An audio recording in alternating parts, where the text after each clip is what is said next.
আমার সারা বছরই পায়ের গোড়ালিটা ফাটে।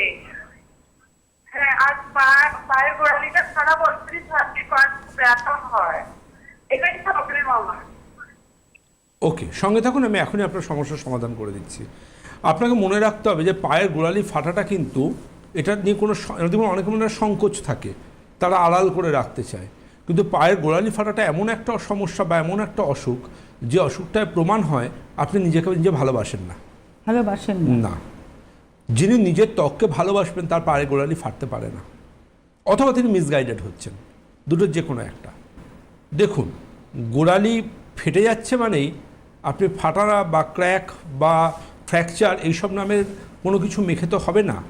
আপনাকে যেটা করতে হবে সেটা হচ্ছে গোড়ালিটাকে সফট করতে হবে।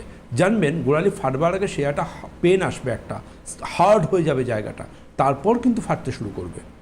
এমনও আমার ক্লিনিকে প্রচুর পেশেন্ট আসেন যাদের গোড়ালি ফেটে ভেতরের টিস্যু দেখা যাচ্ছে, এরকম কন্ডিশন নিয়েও আসেন এবং খুব গুরুত্বপূর্ণ হয়ে দাঁড়ায় সেখানে। দেখুন, প্রত্যেক দিন আমরা বলি গরম জলের বালতিতে একটু নুন দিয়ে পাটা ডুবিয়ে রাখুন, 10-15 মিনিট। একদমই তাই, একদমই তাই।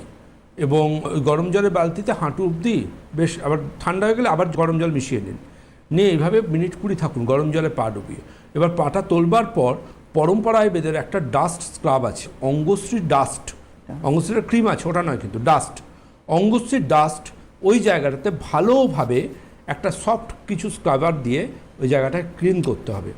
ক্লিন করার পর দিনে 4 থেকে 6 বার পরম্পরা আয়ুর্বেদের সুবর্ণকান্তি অয়েল ওখানে একদম মোটা করে মাখিয়ে রাখতে হবে, চুপু চুপু করে একদম। রাত্রে শোবার সময় পরম্পরা আয়ুর্বেদের নিম চন্দন ক্রিম ওখানটাকে পুরো মোটা করে মাখিয়ে রাখতে হবে, বেশি নয়, 7 দিন করুন। 8 নম্বর দিন আমাকে লাইভে ফোন করে বলুন আপনি কেমন আছেন।